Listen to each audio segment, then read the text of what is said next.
Sci-Fi Channel, counting to the new millennium.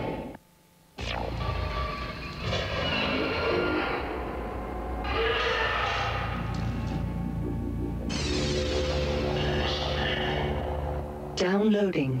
Hangar 18 commences from 8 o'clock tonight. Information downloaded.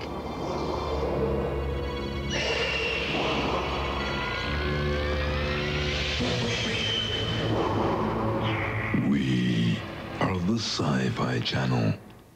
A Sci-Fi Channel European premiere screens the chilling evidence.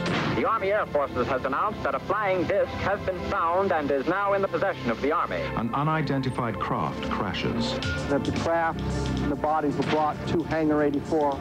The autopsy of an alien life form. It's the story of the millennium. Alien Autopsy. Fact or fiction? The European premiere, now on the Sci-Fi Channel. The following program deals with controversial subjects. The theories, opinions, and beliefs expressed are not the only possible interpretation. Viewers are invited to make a judgment based on all available information. If what you are about to see is real, it's the most startling film footage in history. Although we remain skeptical, some experts believe this is authentic footage of an alien life form. Real or not, we must warn you. This appears to be an actual autopsy. Some of the footage you will see in the next hour is very gruesome. Stay with us as we put the question to you. Alien Autopsy, fact or fiction? There must have been alien bodies. If the footage is authentic, that pretty well proves it. We've learned that aliens are visiting the Earth. Daddy said they looked like a small 10-year-old child. You could have the proof that this actually was an extraterrestrial craft. I'm not seeing a liver over to the right. I'm seeing a mass that I cannot readily explain. And I have great difficulty in correlating this with any human body that I have seen. This really felt like a real body that was being cut open. It's the story of the millennium. If it's a true document, it is a document of exceptional importance. If it's a fake, it should be hailed as one of the most extraordinary fakes ever put together by a filmmaker.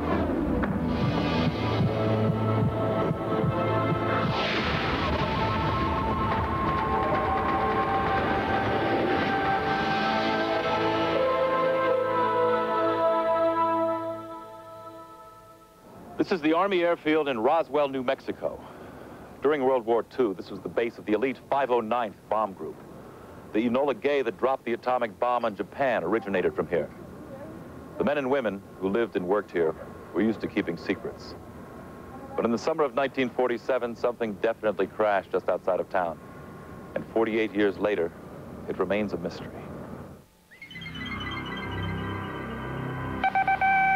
Headline edition, July 8, 1947. The Army Air Forces has announced that a flying disc has been found and is now in the possession of the Army. Army officers say the missile, found sometime last week, has been inspected at Roswell, New Mexico, and sent to Wright Field, Ohio, for further inspection.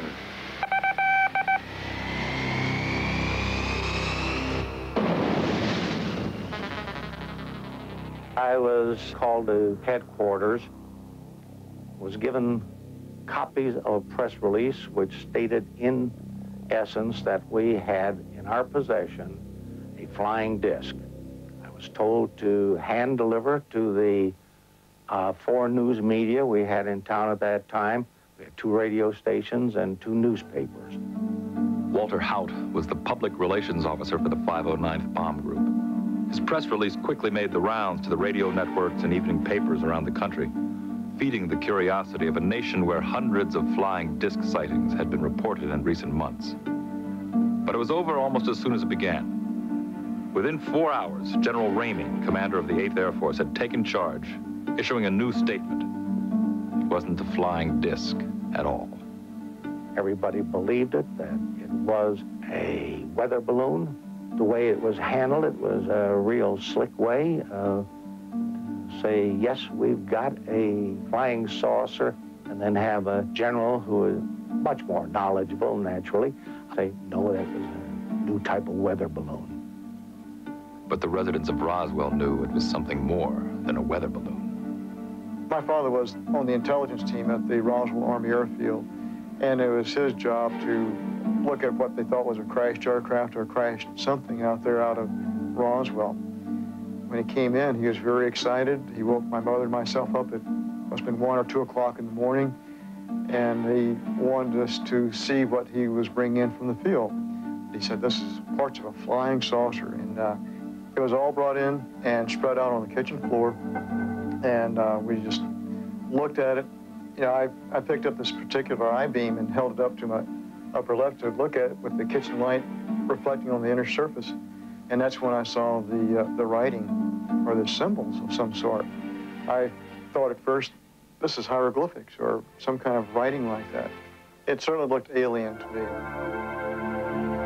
This film footage purportedly shows the actual crash debris, carefully cataloged and placed on display. It is shown here for the first time anywhere.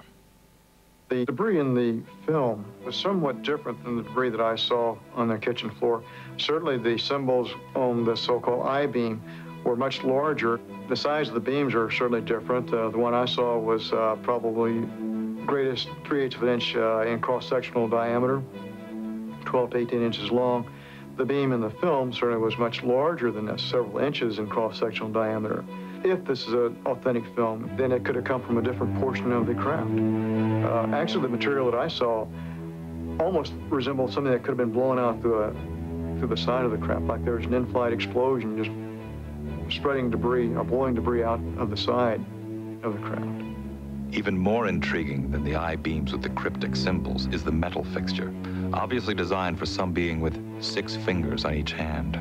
You wonder if that might not have been some sort of control mechanism, that they put their hands in the grooves that are made for that, and maybe there's some way they can control the craft just by thought transference, by thinking about something with the hands in contact with this plate, that maybe it's some very unusual, very weird control mechanism. In a book on the incident, author Kevin Randall discovered that more people had handled the crash debris than anyone had ever suspected.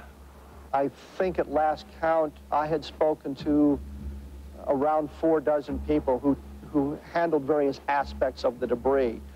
The most dramatic is the foil-like material that you could wad up in a ball and let it go and it would unfold itself. They tried to burn it and they couldn't burn it. It wouldn't catch on fire, and they took out their pocket knives and they tried to cut it, and they couldn't cut it. Frankie Rowe had watched as her father, the Roswell fire captain, and his crew played with a piece of the strange metal. I guess they all had their chance to play with it for a while, and it was laying on the table, so I reached over and picked it up. And I played for it probably about 5 minutes.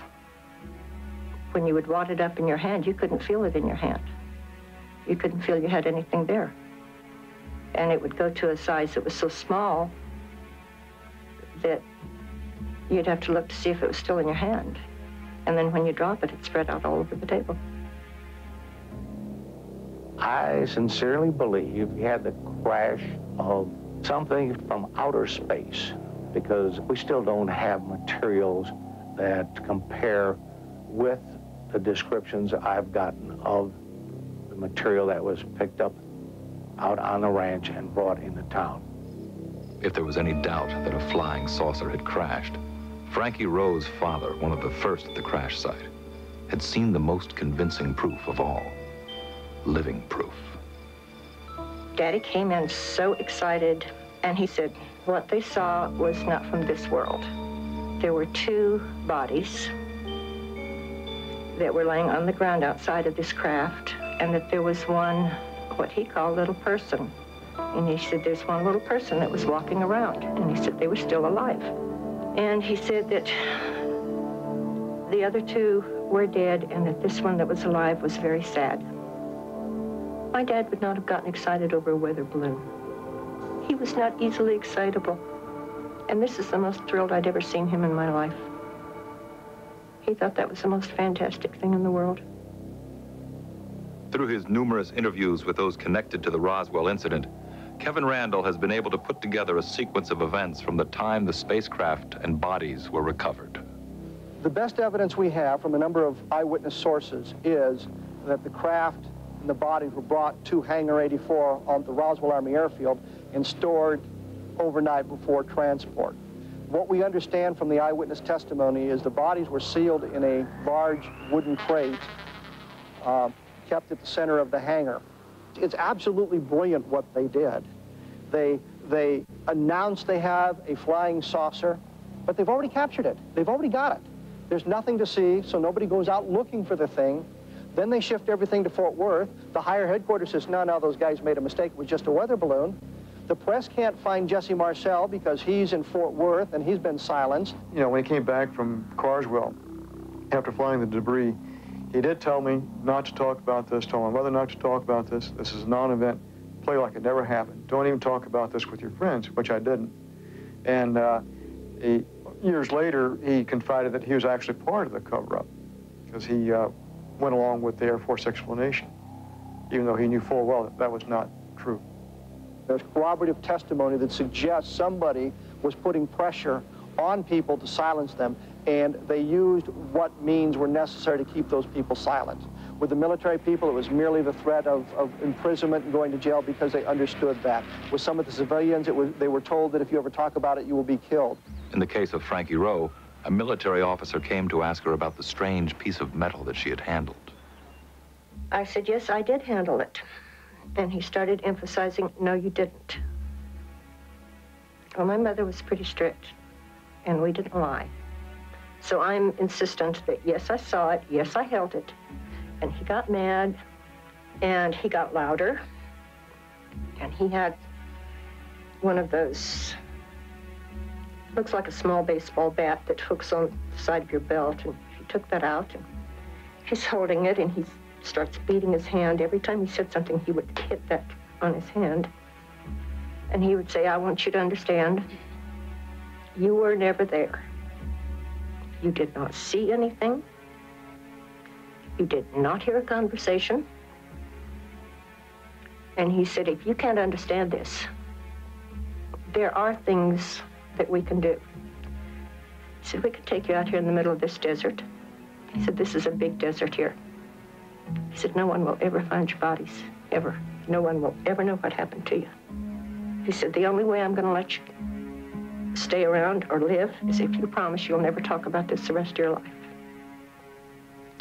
So I told him I wouldn't. The people of Roswell kept quiet about what they saw. Supposedly, under tight security, everything from the crash was loaded onto planes. Many believe the debris was flown to Wright Airfield in Dayton, Ohio. The bodies were thought to have been flown somewhere else. The government wanted the story to die, and for decades, the cover-up was successful. But what may be the most convincing evidence somehow escaped detection. Here in the desert just outside Roswell is where the alleged crash happened some 50 years ago. Was it a flying saucer? Were there alien bodies on board? Or was it just a weather balloon, as the Air Force claimed? People still come and look for some kind of clue. But the evidence of the alien crash didn't come from here. It was revealed halfway around the world. An alien autopsy is always going to be the subject of ridicule. Who's going to believe that an alien autopsy is an alien autopsy? It's just a ridiculous subject. Ray Santilli owns a small music and video distribution company in London. He was acquiring some 1950s rock and roll footage when an elderly American cameraman he had been dealing with said, by the way, I have something else to show you.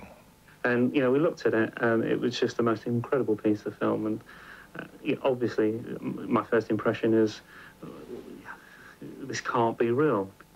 What Santilli saw and eventually purchased were reels of black and white film showing an autopsy being performed on a strange humanoid being. The cameraman, who claims to have had a top military clearance, told Santilli that in 1947 he was flown urgently to Roswell, where he filmed the recovery of several of these beings, both alive and dead, as well as the autopsy of one of them. He set aside certain canisters of film which he felt there were problems in processing, and they needed special treatment during processing. The rest he sent straight back to Washington. And when he eventually processed the remaining canisters, he tried and went to great lengths to try and get Washington to come and pick the reels of film up, but they didn't. He kept it in a cardboard box, simple as that, and he kept it in his archive. The question of, well, is it a hoax, then goes back to the incident itself. What he saw was a disc, a flying disc that had crashed. It was on his back. He saw all these creatures that he calls freaks laying outside of the vehicle, screaming in pain for most of it, but he can't tell you where they came from. He doesn't know. While I was in his house, as you would expect with anyone of that age, he's got a great deal of memorabilia. You know, there's photographs on the wall, there's his photo albums, there's his diary. I mean, you can see his enrollment papers, his discharge papers, and he seemed a genuine enough person. So why is Santilli unwilling to reveal the cameraman's identity? Our agreement with the cameraman was to protect his privacy, which is how we acquired the footage in the first place. If he can get some kind of assurance that he's not going to be hounded by people, he may want to come out. I don't know. He may be watching this program right now and thinking, what am I going to do? His concern is, firstly, he's in his 80s. He just wants a peaceful life. That's the first thing. Secondly, he's accepted money, which is cash, and what effect is that going to have in terms of his tax position as well? I think the pressure will increase upon him. I think he'll realise that if he is telling the truth, and I've no reason to doubt that, if this was, you know, a crash of a space vehicle from wherever, that it is the most momentous event in human history, and he owes it to mankind to tell his story. I'm going to bet you, and I've been doing this business for 30 years, that this man probably lives somewhere in Florida. In order to verify the existence of this cameraman, we turned to world-renowned investigator, William C. Deere. When you all brought me this case to take a look at, I have to tell you, I was quite skeptical. Is there a cameraman? Does he really exist? Did he exist? And can I find him? The answer really lies with the cameraman. That's where the answer lies, in trying to authenticate this film one way or the other. We've satisfied ourselves that the footage is genuine. You know, it's not a question of the Hitler diaries or a situation like that. All we're doing is we're placing it into the public domain and saying, look, here it is, please investigate it. This film we're about to show you is either the first documentary evidence that an alien being visited our planet, or it's one of the most ambitious and fantastic frauds ever put on film. The alleged cameraman claims he shot the footage at Fort Worth Army Air Base. In a letter, he explains to us that one of the aliens discovered near Roswell had been secretly flown there for further study. This could be the world's first look at an actual being from another planet. You are watching the autopsy of what some say is an alien from outer space. Though silent, the 17-minute film is as dramatic as any science fiction thriller to come out of Hollywood. But this may not be a filmmaker's fantasy. This could very well be real. The strange body appears intact, except for an ugly wound on the right thigh. Two mysterious doctors wearing contamination suits study its bizarre features. A third person wearing a mask watches from behind the glass partition. Is this indeed a top-secret military autopsy performed on an alien in 1947? Like with any mystery, we need to hear from witnesses, examine the hard evidence, and bring in the experts. First, the eyewitnesses. Daddy said they looked like a small 10-year-old child. The head was too large for the body, and the skin color was a pink with a kind of a gray cast to it. Of course, you can't tell skin color in this, but the size, the shape of the eyes, that would all pretty well fit. The nurse that was supposedly there described an individual that may have looked somewhat like the individual that was being autopsied. The large head, the black eyes. I think she described 4 fingers rather than 6. So there's a discrepancy or difference there. According to Frankie Rowe, her father discovered 3 beings still alive at the crash site. He kept saying, there's no need for us to be afraid. They're not here to hurt us. And he said that he really felt badly that we couldn't help them. The cameraman writes that he photographed 3 strange beings. Each was crying, clutching a box close to his chest. They cried louder as we approached, he writes. One of the officers managed to pry loose the box by hitting the being with the butt of his rifle. I feel very sorry for whoever that was. If it was from some other world, planet, their family will never know what happened to them. They'll never go back home. Of course, this could all be a story that the cameraman made up. and eyewitness testimony is sometimes unreliable, especially when it's almost 50 years old. What clues can we examine to determine whether what we're seeing is a true historical document or a clever fabrication? We've looked closely at some of the objects in the room. Our purpose? To determine whether they even existed in 1947. The wall clock, a General Electric model, is indeed from the 1940s. And that black phone with the heavy receiver and the curly cord is a Bell Standard model from 1937. Though they could all be purchased later, their presence in the room is nonetheless consistent with the time period. That brings us to the film itself. Can it be dated? We took the film to Larry Cate, who spent 16 years in the manufacturing division of Kodak. Eastman Kodak Company, in trying to distinguish the age of the film, keeps track of the date of manufacture, and this is done through geometric codes. And the symbols of the edge code were a square and a triangle, which were used in Rochester, New York by Eastman Kodak Company to denote the following years of manufacture, 1927 or 1947 or 1967. So the film stock itself could be from 1947. What about the way it was shot? What can the very look of the film reveal about its authenticity? It would make much sense to think that, yes, this film could have been shot in the late 40s, early 50s. Paolo Kerke-Uze is senior curator of motion pictures at Eastman House in Rochester, New York. I'm often asked how difficult it is to fake a film. The answer is no. You cannot fake a motion picture that easily. It would require an amount of technical know-how, of sophistication, that would make the operation not worthwhile. I have to say I feel that what we've seen here is a hoax. Alan Davio is one of Hollywood's most acclaimed cinematographers. He was the director of photography on E.T., Bugsy, Empire of the Sun, and Congo. Davio is suspicious of the film because of how it regularly goes out of focus as if to hide what may not be real. What we're seeing here is somebody photographing this, intentionally letting the image go out of focus. It just doesn't make sense that he would go in and make no adjustment on the focus. The fact that it lost focus is consistent with the type of equipment that they had to be using. Roderick Ryan knows as much as anyone about what it was like filming for the military in the 1940s. A combat cameraman for the Navy, he photographed the most secret government projects during the 40s and 50s, including the atomic bomb tests at Bikini Atoll. The cameras in general use at that time by the military were Filmo cameras made by Bell & Howell. The camera did not have through-the-lens focusing, so if it maintained focus, there could be the possibility that it was done with modern-day equipment, which you can maintain focus, and that it was simulated rather than real footage from 1947.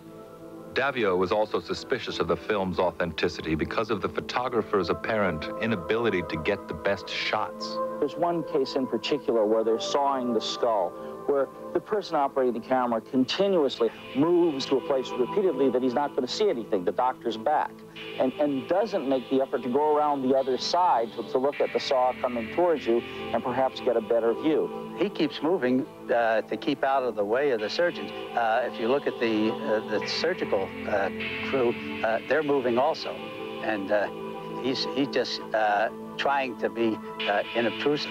We've had this out with the camera because, if nothing else, his integrity in terms of camera work is the only thing that's actually forced the comment out of him, because people have criticised the camera work.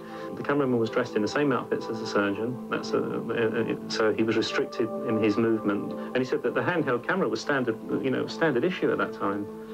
They didn't treat it any different because it was either an experiment or an alien creature. The role of a photographer in the military is usually to record an event. It is not his job to do pretty pictures. And this, I think, was a very adequate job of recording an event.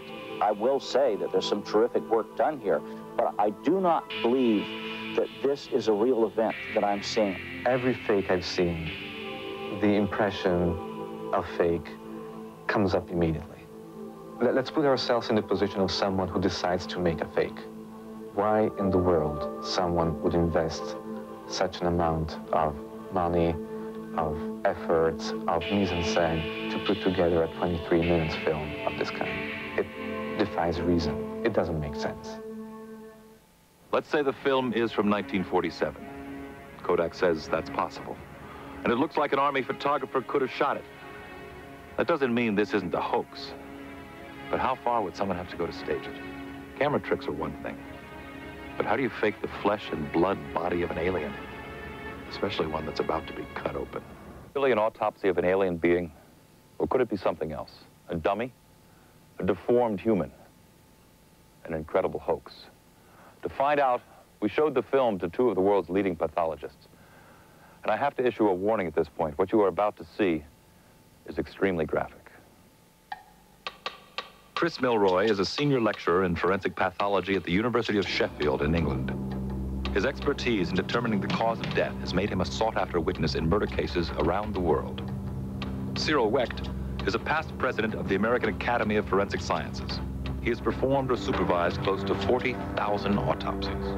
I have never performed an autopsy on any body that even closely resembles the being that we see on this film. Well, the ears are low set. They're below the position that one would expect to see in a normal human being. This strange creature that some are saying comes from outer space does fit the popular conception of what an alien looks like. The huge head and enlarged eyes are familiar from books and movies about otherworldly visitors. And it has other bizarre features not common to humans. There are 6 fingers on each hand, and there are also 6 toes on each foot, a condition known as polydactyly.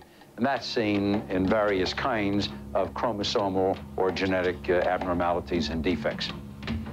You don't see any male genitalia, and therefore all the indications are it looks like a female body, but without any secondary sexual development. In other words, there are no developed breasts.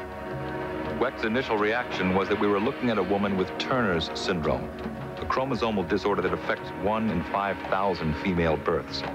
The victims, who are lacking feminine chromosomes, do not develop sexually. However, few survive into adulthood. 99% of people who have these sexual chromosomal abnormalities abort spontaneously. In other words, they're just not born. So one of the things that I would think of is the possibility of a very, very rare Turner's syndrome baby that managed to survive well into the teens. But Turner's syndrome is not its only defect. There are also the 6 fingers and toes and the enlarged eyes.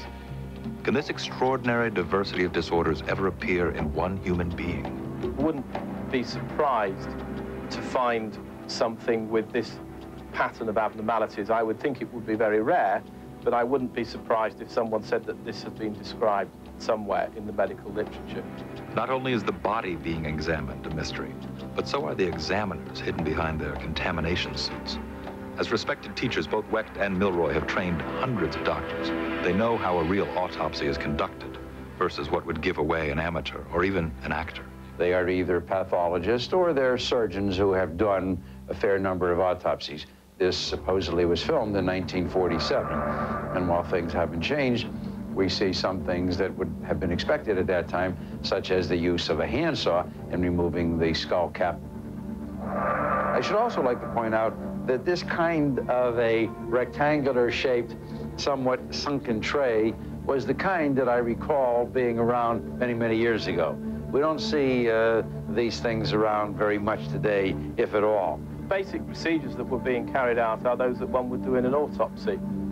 There are certain questions that I have to ask about the procedures.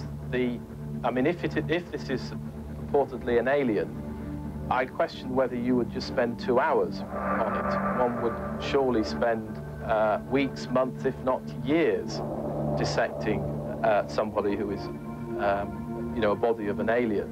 If this is an alien, then it reportedly died when its space vehicle crashed to Earth. Both doctors who spend much of their time testifying in murder cases were suspicious about the cause of death. When you have major high-speed crashes, you get much more extensive injuries than were present on this body. The injuries present are odd, in that there is really only one major injury, and that is to the right thigh. This looks almost like the kind of an injury you might get if you had an incendiary kind of a missile, unless, for whatever reason, there was some kind of treatment going on for a malignancy or something having to do with experimental work on radiation or burns, and you have then massive destruction of that area more or less in a deliberate design fashion. A radiation experiment gone wrong? That would explain why the doctors are protecting themselves with contamination suits. And radiation could be the cause of the being's death and also its freakish deformities. Remember, Roswell, where the body was supposedly found, was near the site of our military's secret nuclear testing program. Could this represent some very unfortunate woman who had a malignancy, probably of the ovaries or the cervix, the uterus, who then received radiation treatment? That's a possibility that we should keep in mind. But that would not explain, as far as I'm concerned, obviously the polydactyly. That's not going to make toes and fingers grow. That would not explain the disproportionately large head and would not explain the disproportionately large orbital sockets. If the pathologist cannot yet explain what could have caused this uniquely deformed creature, maybe they'll find the answer to the mystery when the dissection begins. That's when they take their examination to the inside of the body. I cannot relate these structures to abdominal contents. The liver, if it were the liver, should be over here to the right. I'm seeing a mass that I cannot readily explain, and I have great difficulty in correlating this with any human body that I have seen. This is a structure that must be the brain if it is a human being. It looks like no brain that I've ever seen, whether it's a brain filled with tumor, a brain that has been radiated, a brain that has been traumatized and is hemorrhagic.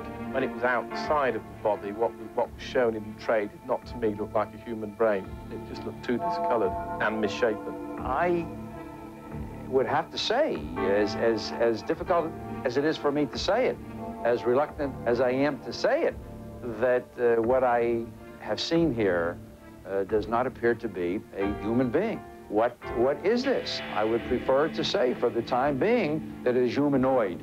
I'm not going to say it is from a distant planet. What planet? I don't know.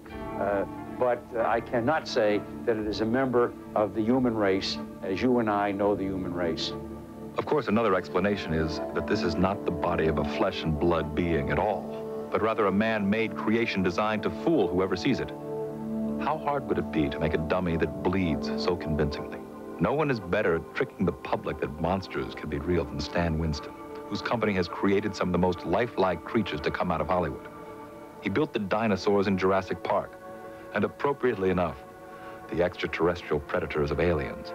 For Winston, recreating a simple humanoid like this should be a piece of cake. My initial reaction when I first saw the piece was that it was not real, that it was a body that someone had created as a prop.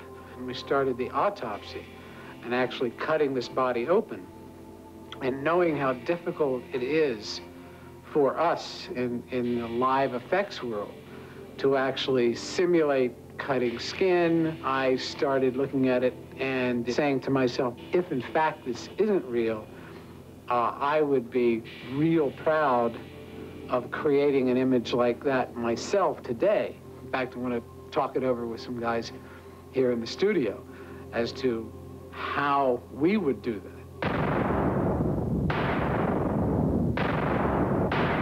When was this supposed to be? 1947. The question is whether or not we could do this if it weren't real. And let's take it back to just before the cut. The organic quality of the legs and the feet, all that looks very good. You see how uniform the blood is on the inside surface of the skin and the amount of drippage down the side where it's uniformly wet on the inside? But, I mean, we never are able to do that. Let's fast forward to the skull. Yeah, this is pretty incredible if it's a built prop. Point is if we did this, I'd be pretty proud of it. Yeah. This is what I find most interesting. Yeah, it's very real. Is the peeling of this skin and how to create this. Uneven exactly, and how to create that on a skull cast a skull inside the skin. But what about the wetness? And what about the unevenness of it? It's not like it's been cored. And what about the bleeding of it? The wetness of it that is not, you don't see tubes spurting, you don't see blood drip, it's just all evenly wet. What materials are out there that will duplicate skin like that? I mean, it's mostly the silicones that we're using now, specially formulated silicones, and they didn't I don't have know those in 1947.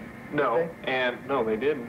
And anybody that's got access to them now has been out there doing a lot of big-time Hollywood monster movie stuff. Yeah, and I don't know how they did this. If it's been done today, to look like it was done then, it would be a many, many, multiple thousands of dollars. I understand, even if it wasn't made to look, period. I mean, just to do this properly would be really...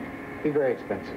And my hat's off to the people who created it, or that poor alien that's dead on the table.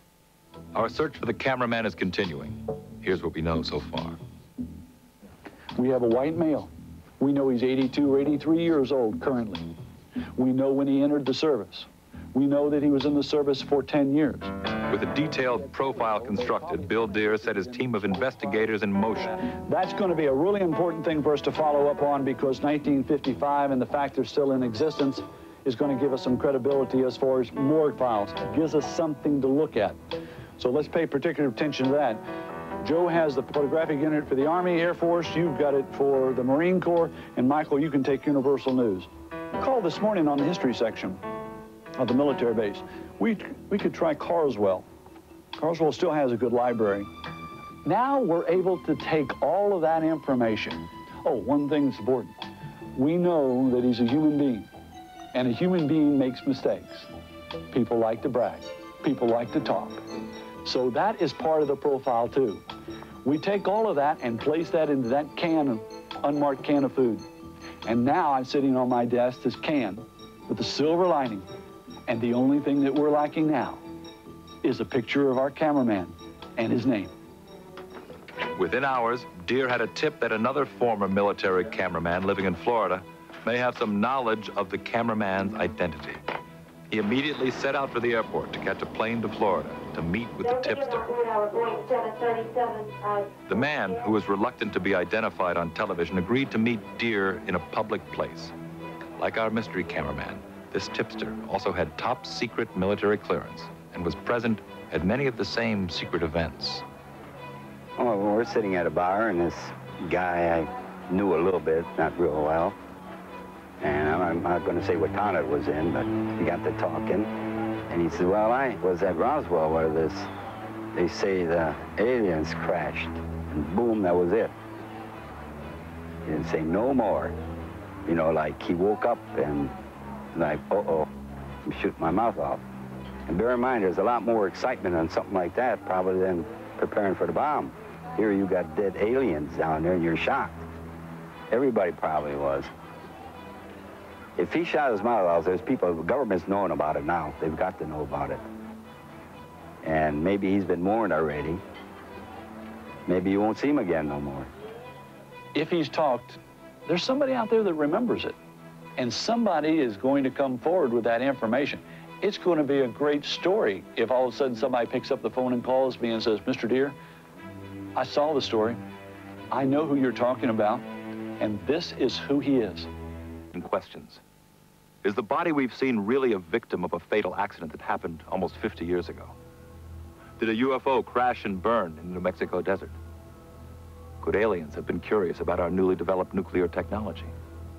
What does the government know, and what aren't they telling us? We'll never know until the secrecy surrounding the Roswell incident finally ends.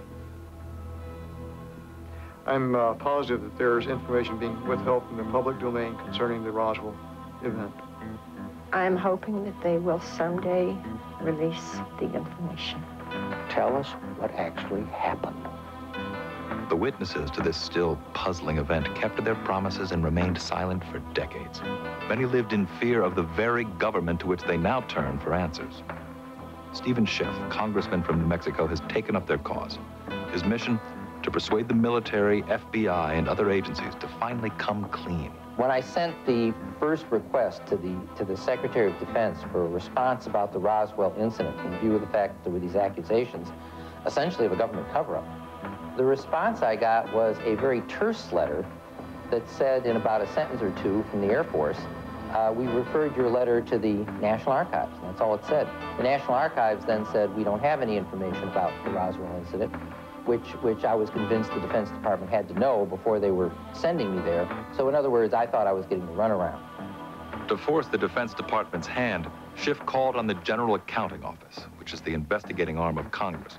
At the end of 1993, the GAO agreed to look into Roswell. But before they could even respond, the Air Force released a report of its own. In late 1994, they offered a new explanation of what crashed in Roswell back in 1947. The Air Force maintained that the crash was still a balloon. They have disavowed the weather balloon story, but they say that it was then a different kind of balloon, a special balloon to go to very high altitude for the purpose of detecting whether the Soviets were exploding nuclear weapons in the atmosphere.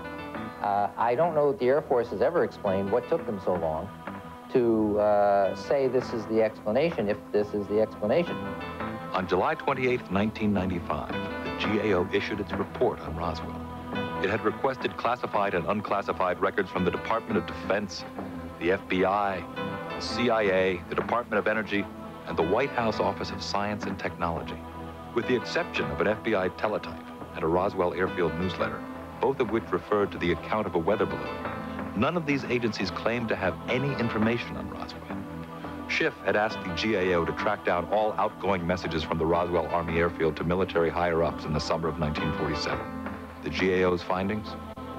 All these outgoing messages have been destroyed. They believe that the records, in fact, were destroyed more than 4 decades ago. So there's not an individual on the job now we can just call up and say, what happened to these records? And so the GAO has simply no further recommendations or ideas on how to go farther. The only records we're talking about being destroyed are communications from Roswell Army Airfield, 509th, only atomic bombing group in the world, out moving messages. How about the analysis of the materials? How about the autopsy reports? How about the eyewitness testimony from those who stood guard, those who carried it, those who tested at various government labs? There ought to be a ton of other paper. Stanton Friedman and other researchers believe that the complete file in Roswell still remains hidden. It's a file they believe that includes documentary evidence of a crash of a flying saucer and the autopsy of the alien found within. There is no question that film exists of the autopsy. When you have an event like this, you're going to film every aspect of it. We've been told by people who participated in the cleanup on both the debris field and the impact site that photographs were taken. Film was taken. All this exists somewhere.